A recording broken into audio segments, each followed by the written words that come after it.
La nature a repris ses droits sur l'ancien site de l'usine AZF.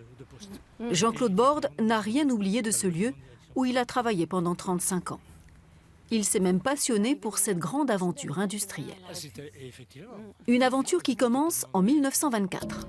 La France de l'après-guerre décide de construire à Toulouse une usine d'engrais agricoles grâce au brevet de fabrication de l'ammoniac livré par l'Allemagne. L'Office national industriel de l'azote sort de terre en pleine campagne sur un site stratégique. Il avait un terminal ferroviaire, ce qui était déjà quelque chose d'important. Il avait la proximité d'une rivière importante. Hein. Je pense qu'au départ, c'était les deux atouts principaux. Il y en a un autre, troisième atout, tout aussi important, c'est que la société, la SNPE, qui s'appelait à l'époque la Poudrerie nationale, a donné les terrains gratuitement.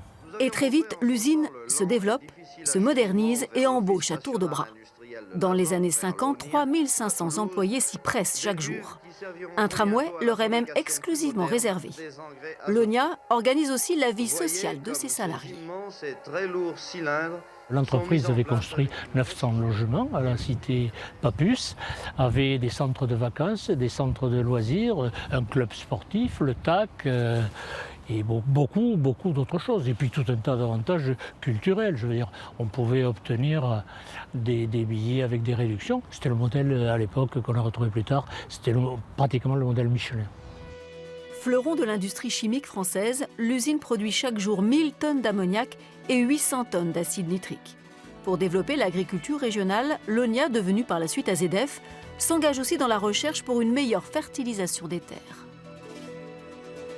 C'était un des 4 sites français les plus importants. Il y avait un laboratoire de recherche agronomique qui a produit un nombre de brevets considérable concernant l'agriculture et le développement de l'agriculture. Il y avait un laboratoire de recherche en chimie organique qui employait des spécialistes. Ce n'était pas qu'une usine de fabrication, c'était une usine de développement.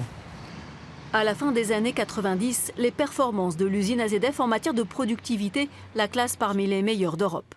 La société Grande Paroisse s'apprête à lancer d'autres projets, mais tout s'arrête le 21 septembre 2001 à 10h17.